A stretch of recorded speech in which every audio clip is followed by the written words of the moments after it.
best rate. If you want to send money to Nigeria, Cameroon, Ghana, anywhere in Africa, download AfriX today. We have the best rate. Transactions are ridiculously fast. Yes. Ridiculously fast. Yes. Within 10 seconds, money has arrived. You've sent happiness home. All right? Bye. This is Zuli. Zuli likes to enjoy herself, but one thing Zuli also likes is to make her loved ones happy. With AfriX, making our loved ones happy is just at our fingertips, no matter the distance. AfriX is convenient, reliable, affordable, very fast, user-friendly with a wide global reach.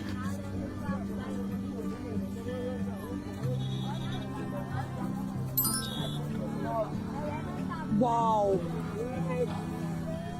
Download AfriX app today and bring your loved ones closer, no matter where they are. They have amazing rates with no fee. Yes, people, be sure to download the AfriX app to send money around the world to your loved ones. AfriX now allows you, as a freelancer who is a contractor with an American company, to receive your salary straight from your employer. With AfriX, you will be able to open up a US account, which allows you to receive your salary in the US dollars and be able to move it through your AfriX app to wherever you are in the world.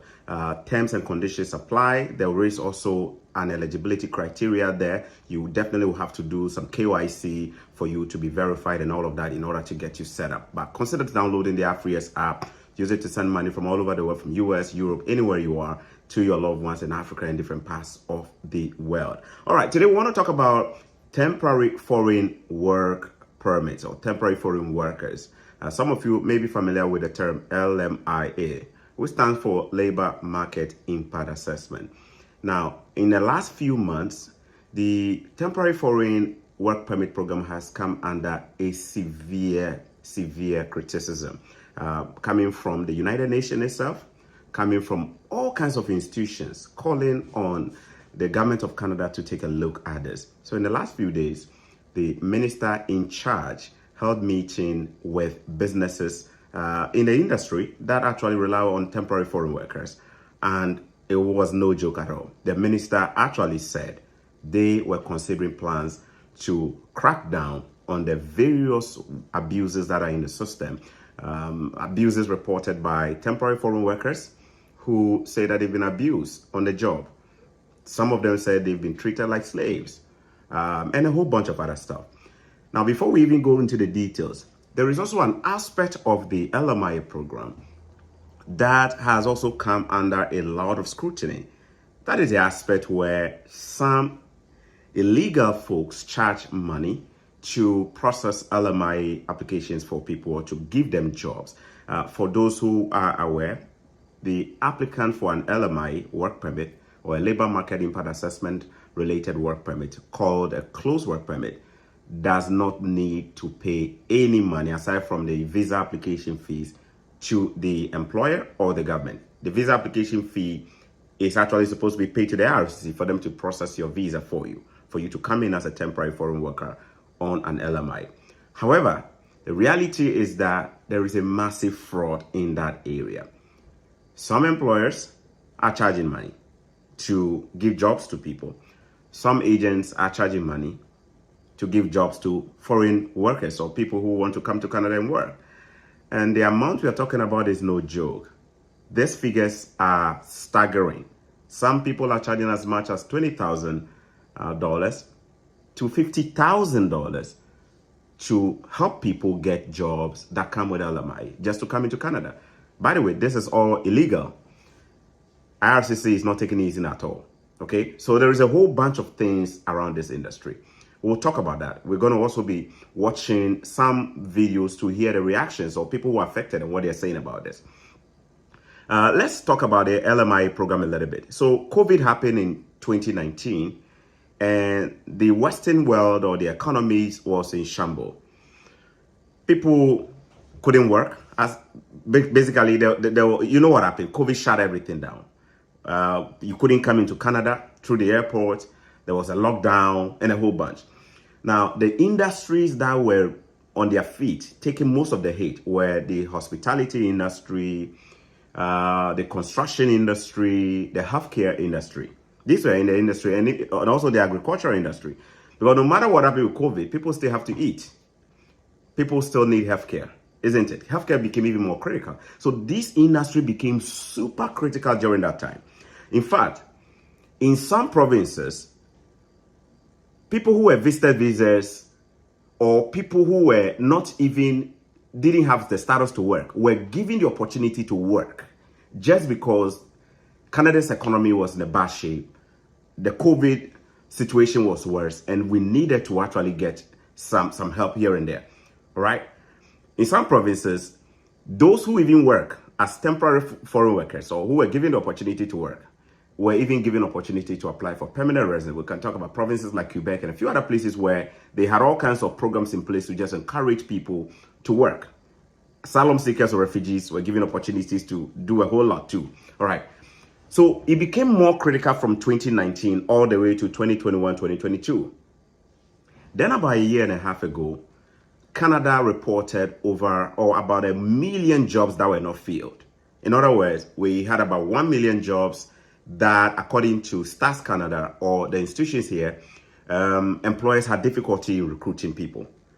And basically that data became a basis for a lot of employers to put pressure on the government to help them out. So what the government did was to also facilitate or fast track their applications for them and help them with all kinds of documents that they need or clearances they need to bring in a lot more foreign workers.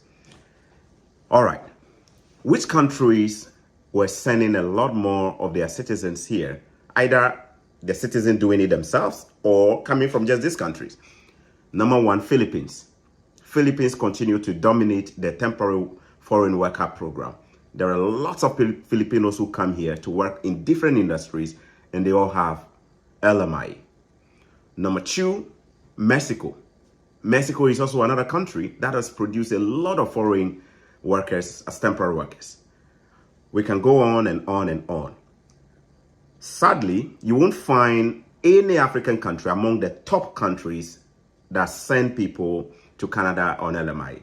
So just to be clear, the Lmia industry is heavily dominated by some countries just because they have a history of bringing most of their people here to come and work.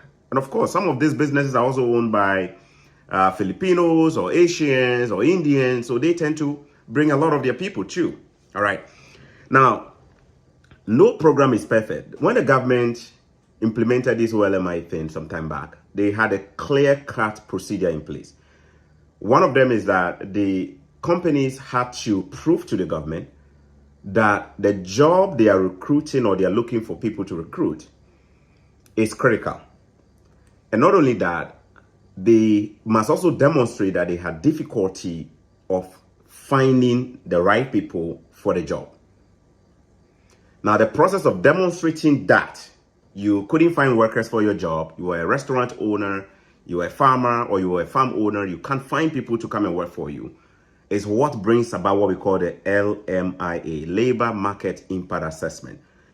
So you must demonstrate to the government that if you bring these people into the country as foreign workers, it will not negatively impact the labor market here, such that it will not create unemployment for Canadians or permanent residents or those who are eligible to work.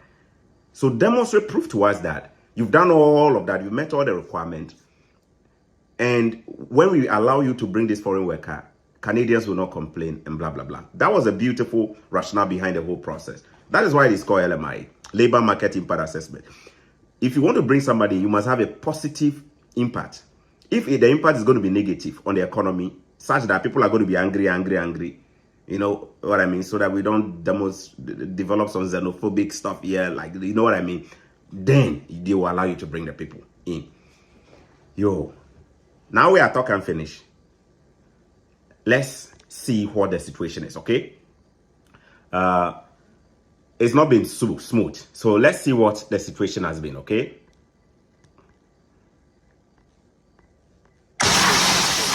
It's a Canadian program program that's run for nearly 60 years, but now the United Nations is calling it out. A recently released UN investigation says Canada's temporary foreign worker program serves as a breeding ground for contemporary forms of slavery. The allegations that are made in the report would come as no surprise to any immigration lawyer in Canada. The UN Special Rapporteur into contemporary forms of slavery points to how many temporary workers are tied to an employer through a closed work permit, meaning they're only allowed to work for the company that sponsored them to come to Canada, leading to examples of what he says is underpayment, wage theft, physical, emotional, and verbal abuse. When a foreign worker is on a closed work permit, that employer holds the key to them being able to stay in Canada on a temporary basis, sometimes on a permanent basis. The special rapporteur came to these conclusions in part during a 2-week trip to Canada last year and provided limited statistics to back up his claims, but he does point to the explosion of the temporary program in recent years. In 2018, there were 84,000 temporary foreign workers, while in 2022, it jumped to over 135,000, many of whom have come as low-wage workers. We're making our businesses addicted to low-wage labor instead of them going and investing in innovation and investing in productivity. That addiction is in a weakening labor market. Youth unemployment is at its highest level since 2014, and an analysis by Bloomberg estimates unemployment for temporary workers themselves has reached 11%, both nearly double the current general unemployment rate. It's created increased competition for many of the jobs that non-permanent residents often work in. They're often in lower paying areas of the service sector. One way the special rapporteur says the government could reduce abuse is to provide a pathway to permanent residency for temporary workers, Donna, something the Liberals promised in the last election, but have now backed away from. Mackenzie, thanks.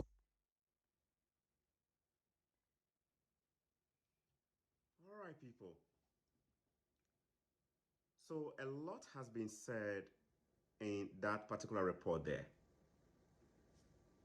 Somebody, an expert from the United Nations, had to come to Canada to put their ears on the ground and eyes on the ground to see whether what allegations going around is actually true or false. Even though the envoy did not have enough evidence to prove the case, they were worried about the development on the ground, the explosion, or what some people call the addiction to temporary foreign workers. In other words, why would you want to bring in a lot more people into the country, especially when probably some sectors in Canada or some sections of Canadian youth need jobs? You saw the data there. About 11% of Canadian youth are unemployed. In fact, as we speak right now, there are lots of asylum seekers who also hold work permits and are unemployed.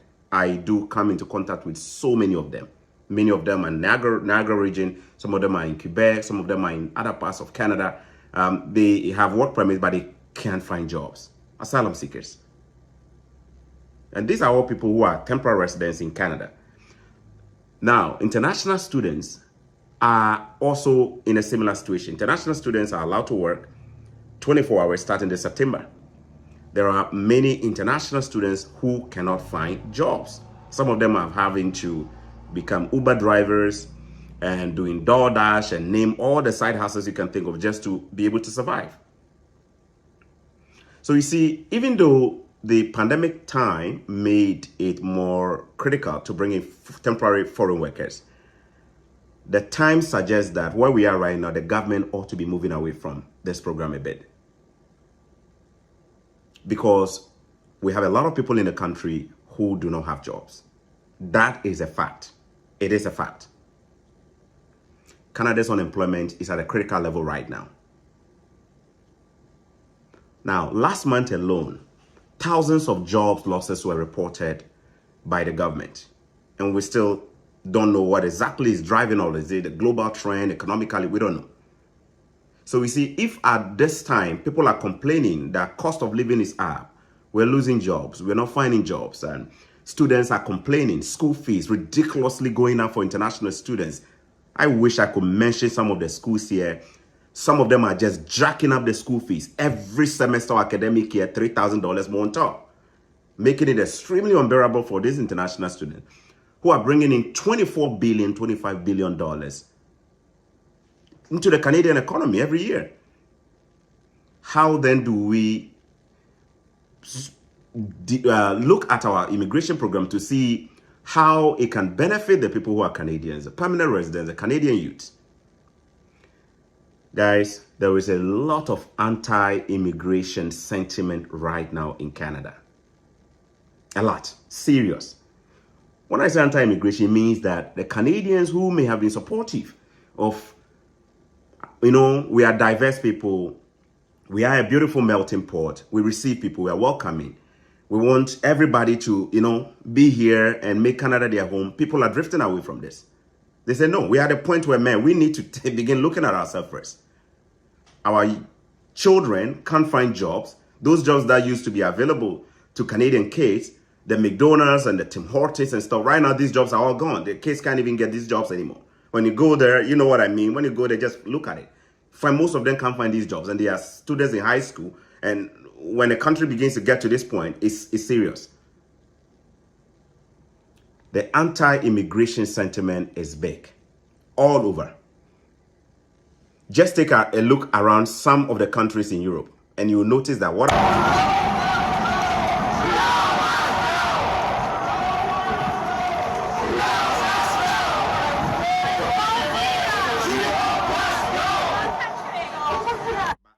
this is it. They want Trudeau out. Trudeau is the Prime Minister of Canada as we speak right now. They want Trudeau out. They want Trudeau out. They want Trudeau out. Look, beyond what you are seeing in the video, there are so many people who are just not happy with how the government is handling this temporary foreign worker thing. But there is also another angle to this whole story. Some people say, well, is there a real need for these jobs? And is it even true that we cannot find people in Canada to take them up? The school of thought is two. One says that, well, the kind of jobs that these foreign workers come to perform are low-skilled jobs that most Canadians will probably not be willing to do or take up. Like working in a farm, being a waitress, being a cleaner, construction worker, doing manual jobs that Canadians will not be willing to take these jobs. That is why they're bringing foreign workers. There might be some truth there, but it is also probably the case that these employers are relying on the LMIA because of their own selfish gain. Some employers are actually using the LMIA thing to balance their own books profitably. What do I mean by that? It simply means if an employer can manage to target somebody from Philippines or Mexico or India to provide them with an opportunity to come in on an LMIA and illegally charge them $40,000, $50,000 per job, if that employer brings 3-4 people, that's $200,000 right there. These are illegal monies. Profit or no profit. It is what it is. You see that? So that is the black market side of the LMI. And does it remind you of somewhere? UK, United Kingdom, skilled worker visas, blah, blah, blah, blah, blah, blah, CSOs. You saw what happened there. These jobs that are supposed to be free to bring in people for critical industries here ends up getting auction on the market. The highest bidders were given the opportunities by shady people in the industries. People are paying as much as £18,000 or £20,000. And some of them will show up and get their visas only to realize these jobs don't even exist. You see that? So this whole thing needs a serious look. But what we can actually take away is that the government has decided to crack the whip. A few days ago, there was a meeting. And the minister in charge, Mr. Randy Boissonot, was furious. Let me read excerpts of that report for you, as filed by City News. That is a minister in charge for the labor industry there. Let me just go ahead and read. Ottawa considers changes to reduce number of temporary foreign workers in Canada. This report was filed by Laura Osman and Nojud Al-Malis from the Canadian Press. The federal government is considering new regulations that could make fewer employers eligible to hire temporary foreign workers. Employment Minister, so that's the Minister of Employment, Randy Boissonnault, said on Tuesday, following a meeting with a group of business associations, the minister announced a suite of changes he plans to pursue to reduce the number of such workers in Canada. Boissonnault told the group that the temporary foreign worker program cannot be used to circumvent hiring Canadian workers. In that release, the minister outlined ways in which the government may restrict eligibility for the program, including looking at how long a business has operated and whether it has a history of layoffs. Let me pause right there. So some of the measures they could potentially implement are, before they approve an LMI for you, they are going to check and see, one, how long you've operated as a company or a business. Two, do you have a history of laying off temporary workers? In other words, do you bring the people in after you've charged them those illegal monies of 20, 30, 40,000, and then after 2, 3, 4 months, 6 months, you fire them. And then when you fire them, you go and apply for another one. Oh, I have lost my employee. I don't have an employee. Give me another LMI to bring another person. Then they give you another one. They will look at all this to see whether you have a history. That's just my interpretation, by the way. All right. Boissonnault warned there will also be more rigorous oversight in areas with a high risk of fraud. The fraud is what I talked about earlier, the $20, $30, $40, $50,000 jobs. That is why in my video from last year, visitor visa to whatever, I said, look, when people promise you LMI jobs, you have to be extremely critical, because most of these jobs are not just jobs that don't exist. They will end up charging you $20, $30, $40, $50,000 illegally, whilst this whole thing only cost the employer $1,000 to apply for the LMI clearance themselves. So $1,000, maybe plus their legal fees if they are using a lawyer, immigration consultant to file the LMI work permit for you. But then they turn around and charge you how much? $20, $30, $40, $50,000 to bring you in? Serious. But it's no wonder there will also be more rigorous oversight in areas with a high risk of fraud. And he said he's also considering increasing fees associated with the program. I don't think that aspect that would deter people. How much would he increase the fees? That's my opinion, by the way. I'm just running my own opinion right now. If you're going to increase the fees, the current fee is $1,000. An employer will have to pay $1,000 to apply for the LMI. And then in turn, get a clearance to bring in that foreign worker. So if you're going to increase the fee, will it go to $2,000, $3,000? Will it deter them? Will it be enough to deter them? I don't think so. Then there is a quote here that says, I've been clear over the last year. Abuse and misuse of the temporary foreign worker program must end. He said in a statement, the temporary foreign worker program came under renewed scrutiny as businesses ramped up their participation in the aftermath of the COVID-19 pandemic. According to public data from IRCC, 183,820 temporary foreign workers, that's close to 1 million, became effective in 2023 alone. Just in 2023, 183,820 temporary foreign workers became effective. That was up from 98,000 in 2019. So that is almost double from 2019, an 80% increase. Economists have raised concerns that making it too easy to bring in temporary foreign workers can hinder wage growth domestically and discourage businesses from investing in productivity-enhancing technology. The massive increase in the number of temporary foreign workers in recent years has also been blamed for a Canada-wide crunch on available housing. So people are linking the number of foreign workers who are in the system to the housing problems that we have here. That these foreigners are the reason why everything has gone up, including housing. They are buying houses, they are buying, they are renting, and Canadians cannot find. So you see how it's feeding into the whole sentiment of frustration here. The massive increase in the number of temporary residents in recent years has been blamed for that. The proposed changes also comes months after Boissonnault and Immigration Minister Mark Miller announced plans to reduce the number of temporary residents in Canada to 5% over the next 3 years.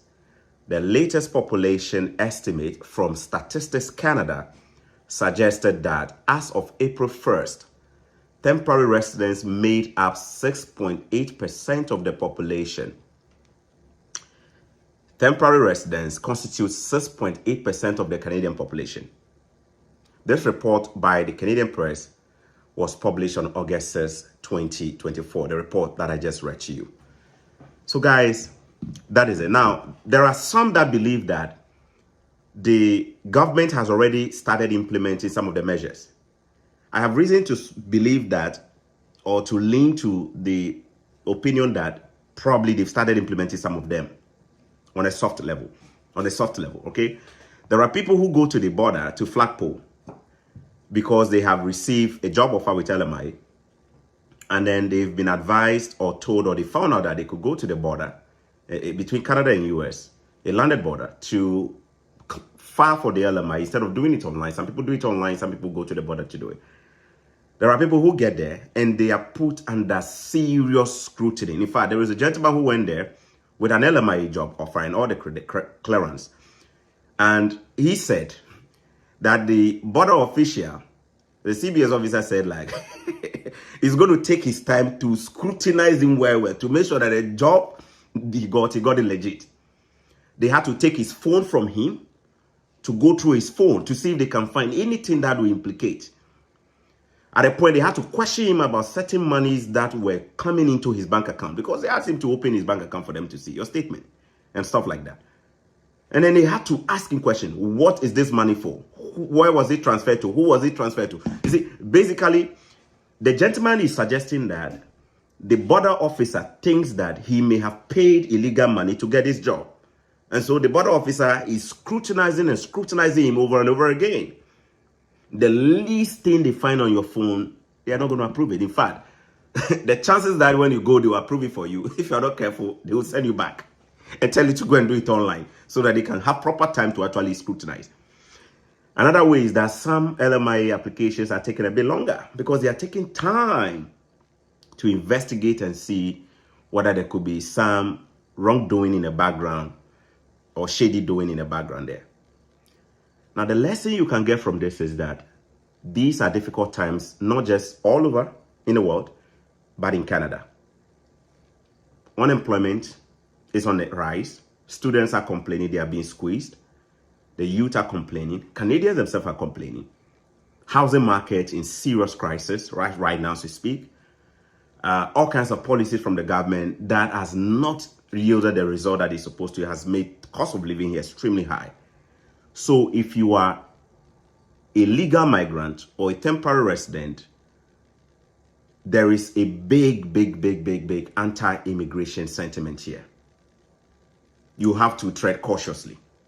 You have to tread cautiously. Just look around Europe and see what is happening around, and you know that this vibe of we don't want foreign workers coming to take over our job, we are not too far from it in our own country here in Canada. All right? That's the first one. Number two, what you can also take away from this is that people who come here on an Lmia work permit are tied to their employer on a contract. Some of these contracts are about 2 years contract. You have to work for your employer for 2 years.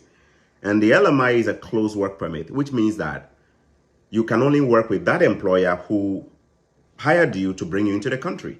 You cannot work for any other person. Sometimes when these temporary workers come in, they feel like they really want to explore working with they want to do 2 jobs. They want to do 3 jobs. They want to do more. Some of them are probably having to tempted to take on a second job or third job because they may have paid some illegal monies, big monies, 30, 40, 50,000 to get that visa. So when he comes in and is working, he's looking at how quick he can recoup that money he's invested. So why would you tie me to just 1 job of 8 hours? When I've heard that in Canada or other places, I can do 2, 3 jobs. You see where the temptations also come in.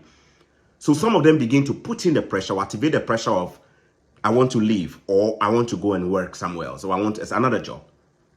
But the conditions does not allow you to change your employer. The current conditions does not allow you to change your employer unless there are some extenuating or serious circumstance. There are also temporary foreign workers who are abused on the job. Some of them have reached out to the media to report this. Let's take a look at this one right here. Dozens of temporary foreign workers in BC's agriculture industry gathered on Sunday for a bike ride protest, donning fruit and vegetable costumes. They're hoping to get the attention of the provincial and federal governments for better rights, including a pay bump to $24 an hour, as well as mandatory pay for overtime and statutory holidays, a pathway to legalization for undocumented workers, and health care coverage to kick in as soon as they start work. They're also calling for the federal and provincial governments to issue open work permits, which would allow them to work for multiple employers in different locations throughout Canada and not be tied to a single employer, which they say opens the door to exploitation and abusive treatment. Only one employer is more like you're a slave for only one person, and you're not allowed to find another opportunities to work. Daniel Legenda holds a PhD in engineering in Mexico, but here he's a temporary foreign worker awaiting his permanent residency. But with open work permit, you have more opportunities to work in different fields. According to Statistics Canada, in 2023, there were just over 70,000 temporary foreign workers across the country in the agricultural sector, just over 10,000 in BC alone. The event's organizers say a majority are earning minimum wage. British Columbia is the more expensive province in Canada, and the minimum wage is really low. This couple from Chile says $17.40 an hour isn't feasible when trying to raise a family. Everything very expensive. City News reached out to the Ministry of Labor, and it says the Temporary Foreign Workers Program is a federal matter and not provincial. City News reached out to Immigration, Refugee, and Canadian Citizenship, but did not hear back in time for broadcast. In Vancouver, Angela Bauer, City News. All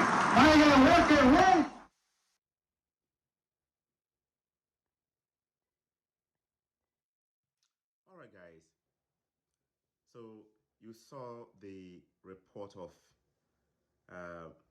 abuse there by workers. And when you look inside, you didn't find any African there, isn't it? That is to tell you that the LMI industry there, Africans are not at the top.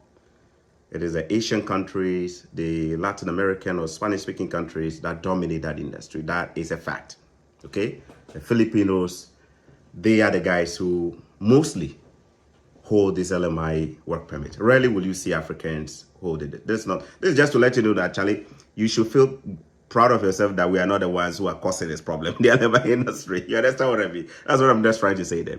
Now, as to whether the cases they brought up in the video there are true or not, we don't know. It's just a report, an allegation at the moment.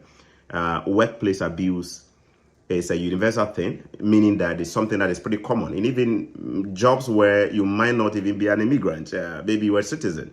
Some of us could be citizens and will still face abuse on the job. So the solution might probably be that we probably find ways to strengthen the union laws or the labor laws here to make it easy to be more transparent at the workplace so that people can feel free to come out when they are abused, proper channels for them to file their grievances and all of that, all right? Protest is a right. You have the right to protest. So obviously, if you feel strongly about something, use the proper channel to protest. But I think that some of the issues mentioned there, like $17, the gentleman from Chile, $17 an hour is not enough. The truth is that before you come into the country on LMI, you already know your salary. So it is when you come in and then you look at the cost of living, rent, food, blah, blah, blah, and you realize that, man. And remember what I said, most of these guys, what they don't say in the video is that they pay $20, $30, $40, $4,000 to get this job. So you pay $20, $30, $40,000 plus maybe an additional what? Flight and whatever to come in here, and then you're making $17 and you realize that in 1 year you are not recouping your money. You know what I mean? So these could be some of the undertones that we don't know of. This is not to say that they don't have a right to agitate for better pay and all of that. All I'm saying is that these are things that you are aware of from the beginning before you even accept to move into the country. You know what I mean? So maybe it is something that we could look at on a different side. Now, I want to say that if you are in the process of paying illegal monies to somebody for an LMI job, you might want to think twice. Why am I saying think twice? Because we are at a stage where they are making the laws tighter and tighter. In fact, one of the possible things they can do to crack down is that low-wage LMIA jobs could be phased out, or they could make it difficult for you to get those kind of visas to come in. Now, there is a hint that if your job is not over a certain amount, like maybe $30 job, and doesn't fall in certain categories of industry, you may not even get the LMI. So the $17 jobs, the minimum wage job, the farm worker jobs, or the cleaner jobs and stuff like that, potentially those jobs may not get you the LMI, just because they are all low-income jobs, low-income minimum wage jobs. You see? So you want to think twice before you commit yourself to something like that. Those of you who are watching me right now, and you know you are working with agents who are about to take money from you, think twice. You could be paying money only to realize your money is only not just gone, but you will never get anything. Some of them will give you fake jobs, non-existent companies. They don't exist. You look for them online, you won't find them. Google, nowhere. Sometimes you look for the address, and the address is at the intersection in Mississauga, a traffic light intersection. They say that's where the company is, traffic light intersection. So be more, if you already have your application in the system for an LMI, no problem. But if you're about to, you want to think twice before you pay those illegal monies. Because you just got to know that the government is going to crack down on these guys, these companies. You see? Secondly, the government has also put in some mechanisms that will compel businesses here to offer the opportunity of LMI jobs or recruitment or job offers to people who are in the country already, such as refugees or asylum seekers. You heard it. Some few months ago, they announced it. They said certain jobs in Canada, before you even give it out to a foreigner, you must demonstrate that asylum seekers were given the opportunity to do this job. Because as we speak right now, Charlie, there are so many asylum seekers from Mexico, so many asylum seekers from Turkey, from different parts of Africa, different parts of the world, who have work permit all right as asylum seekers, but they cannot find jobs. Do you know anybody who is an asylum seeker? Find out from them if they've gotten jobs. Some of them have been here for 3, 4, 5 months, no jobs, but yet they have a work permit as asylum seekers. So the government is kind of making it a bit more of a condition that you, the employer, you must demonstrate that instead of giving this job to somebody in Mexico, somebody in Chile, somebody in Peru, somebody in Philippines, to come in as a cleaner or as a restaurant worker, you have made the effort to actually give it to some of these people down here. That way, we don't have a worsening case of a crisis of what? Unemployment here. And people are complaining, agitated, and then worried. So these are some of the reasons why you don't really want to put all your hopes on LMI.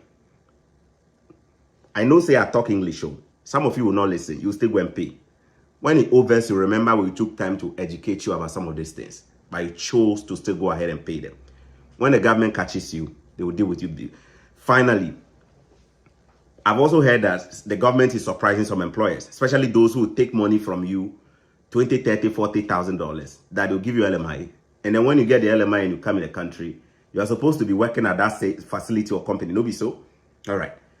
But some of you are not even working because the job is not even, you know what I mean. Right now, the government, they do random show up. Random show up. You are just there and then somebody will show up to come and see whether you are actually there working, your luck. But they come, you are not there. You and the employer, or you are in trouble. So they are aware. They are aware that people are making business out of this whole thing. They are fully aware of it. And the government will go after them. Maybe because election is around the corner, or maybe because Canadians have complained, they're beginning to do something. Whatever it is, the LMI thing is not something that is going to be too popular going forward, because we are in times of serious unemployment in certain sectors. Now, that said, we're also hoping that the Canadians here will take up those jobs. Because if there are also some jobs, like we want to see Canadians taking on jobs on the farm. You see what I mean? It looks like they are hinting that some sectors may not be affected, such as the agri sector or the agriculture sector. Because that sector is a sector that farmers or companies actually struggle a lot. Will you see Canadians becoming general laborers on the farm, making minimum wage, working on the farm as general laborers? The reality is that many people will not take those jobs. That's a fact. No two ways about it. So therefore, if our own people are not taking it, then it means permanent residents should go take them.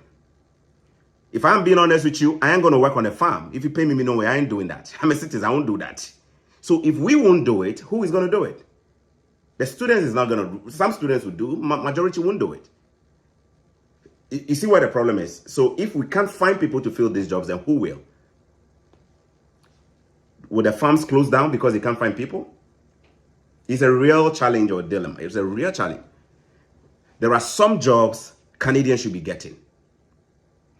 But there are some jobs, the reality is that it's difficult to find people to fill them. Construction, some positions, Canadians will take them. Some positions, some people will not take them. One, because they are too laborious. In other words, too difficult. And the salary might not even be the best. So sometimes people are a little bit choosy. They don't have a job, but we still have a choice in terms of what job we want. The fact that you find some people here who tell you we don't have a job. And it's not because there is no just any job for them, but because they have a specific set of job they are looking for. Until they find it, they won't take it. So that is, we can't have it all, isn't it? Whatever the situation is, we need to make sure that we are tending to the needs of the people who are in the country first. Because these are the people who are paying taxes. These are the people contributing to the economy. If we don't, we'll get to a point where this anti-immigration foreign worker thing will explode. Not only cause the government its power or seat, but potentially may spill into something else. We've seen it happen in other countries in Europe already, where it feels like people have just been sitting and waiting for the right time to just explode in anger, just because of what the governments have done, how many immigrants they've brought into the country and all of that. You know what I mean? So let's think twice. Let's think twice before. My African brothers there, please do not be a victim of Lmia fraud. I know no matter how many times I say it, many of you will not listen. You will not listen. You have some agents reaching out to you right now on Instagram. Some of them are DMing you on TikTok. All package paid, employment, flight, everything, Canada. You guaranteed visa. How? If anybody tells you they can give you, even me, I cannot give you visa. Nobody can guarantee you, not even a visa officer. A visa officer cannot even guarantee you. That visa officer will be fired. So why will you allow somebody to tell you they are guarantee you? Are they the ones to issue the visa? And then you go ahead and you pay these kind of monies. You know what I mean? That is what people have done to destroy the UK skilled visa or whatever visa system. Because things that were supposed to benefit everybody. And then when the noise goes out like this, eventually the authorities will come in. You saw United Nations coming in, saying that this is a modern form of slavery. And you know, we in slavery, we have a whole lot of history. So when you hear people saying that, man, you guys are going to Canada to become new slaves, it's serious. You have a role to play. We all have a role to play. Let's make sure we are speaking up. Let's make sure we are using the proper channels. Let's make sure we are not, emboldening the crooks in the system who are taking advantage of some of these things. The only way we can do this is to, one, be educated, to know that there are better ways to migrate without putting yourself in real trouble. If you are an asylum seeker, this could also be a good time for you to kind of wrap up your interests. Jobs in construction, jobs on the farm, agric-related jobs, or jobs in the hospitality industry like catering and stuff. You know?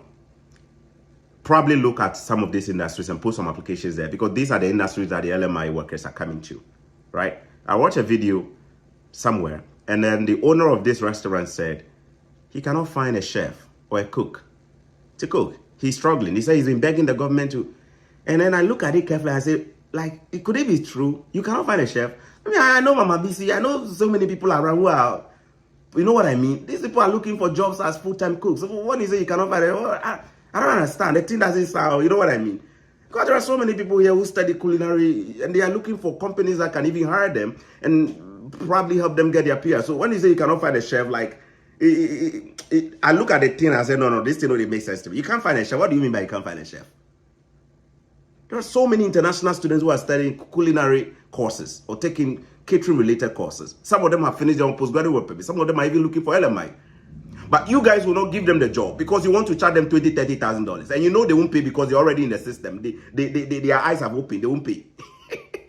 So which way is which? I say there are so many international students who have a background as chefs. Some of them have even studied here as diploma holders in culinary. So how then do you make a case that you cannot find a chef? We pretend to advertise a job online in a job bank. People will apply, they won't give it to them. Then we'll go and give it to those people in for a work so that we can go and charge the 30,000. They will put fake advert. That is why some of you are applying for jobs and you are not getting them. Because the jobs they are advertising is just to show the government that they have advertised it. But behind the scene, they have given it to their own people. $20,000, $30,000, $40,000. You won't know. And then you are here, you won't get a job. You see, human beings, you see the way we did. You see the way we did. All right. That is it for me, Choco Millionaire. I think I have touched on everything else here. The LMI market is under serious heat, serious pressure. Please be careful. Let me just finish up by reading this article from the Toronto Star, okay? Let me read this article. I think there is even something here. Okay, let me see.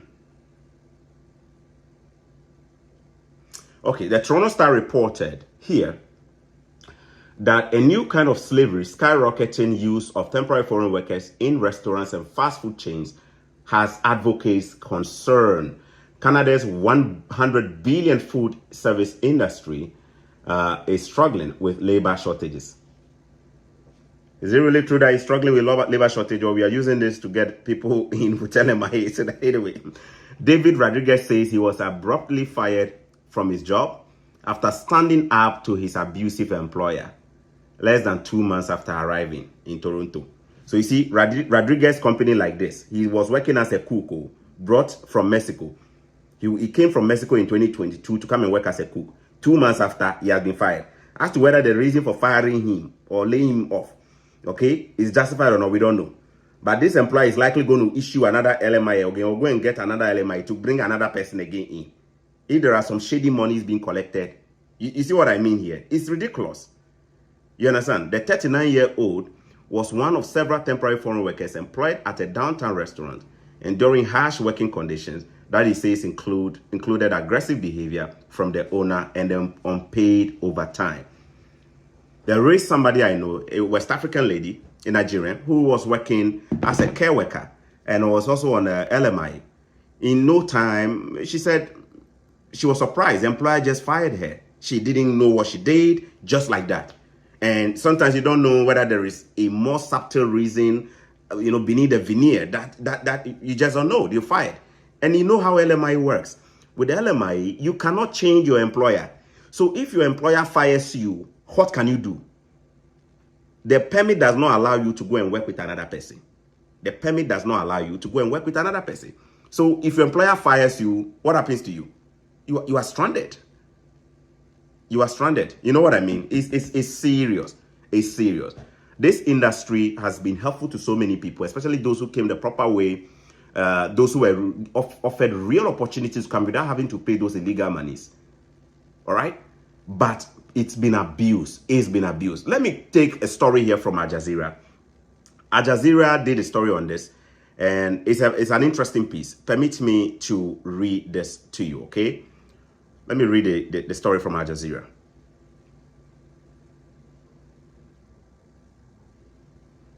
Okay, so Al Jazeera has a report from August 10th. Let's take a look at this. So Al Jazeera reported that migrant workers sent $650 billion overseas last year. What does this mean? Look at the amount that was sent back home.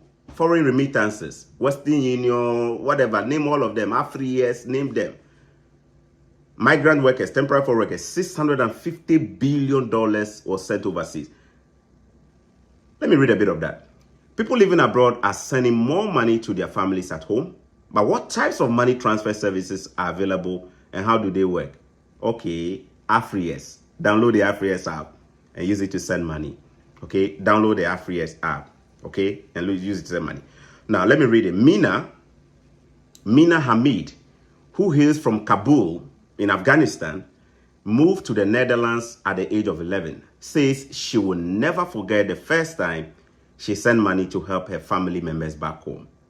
I was in my late teenage years, and Afghanistan was reeling under the impact of natural disasters and conflicts.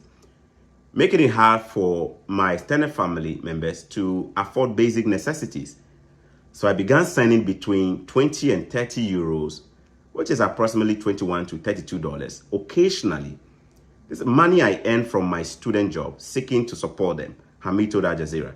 A 36-year-old who now lives and works for the European Union in Belgium continues transferring money every 3 months to her extended families. Where basically this is just making a case that, man, there is a positive side to this. Many of us who travel abroad, we travel abroad for the economic reason to make money, support ourselves, and be able to send back home. But when there are abuses like this and they are unchecked, to the point where the victims now come out and talk, it forces the hands of government and stakeholders to act. And we are at a time where they're going to be cracking the whip on LMI fraud and abuses. So if you're about to enter into that industry or use that route, shine your eyes. If you don't shine your eye, Leandro Trussard who can shine and give you when he scores for Arsenal tomorrow. God bless you and thanks for watching. Don't forget to download the AfriES app to send money. If you're a freelancer working in the US or other countries, remember AfriES allows you now to set up your US bank account so that you can be able to use it to receive salary. All right, instead of going through the difficulty, how do I receive my salary from my employer as a contractor or a freelancer? AfriES will help you to do that. Go to the Play Store or the App Store, download AfriES, AFRIEX, AfriES, money transfer. And there's an option there for you to add a promo code. And if you type my name, which is Chorkor, CHORKOR, you will be getting a bonus, a one-time bonus, just because you entered my promo code. You can also share the referral link, which is inside the AfriES app, with your friends on social media, WhatsApp or Telegram or wherever you are. And when they use your link to download the app and send money, you'll be making as much as you want. Okay, God bless you and thanks for watching. Bless you. Like this video, subscribe for future update. Today I'll be coming with more videos, so make sure you are subscribing, liking it as well for the next video. Bye bye.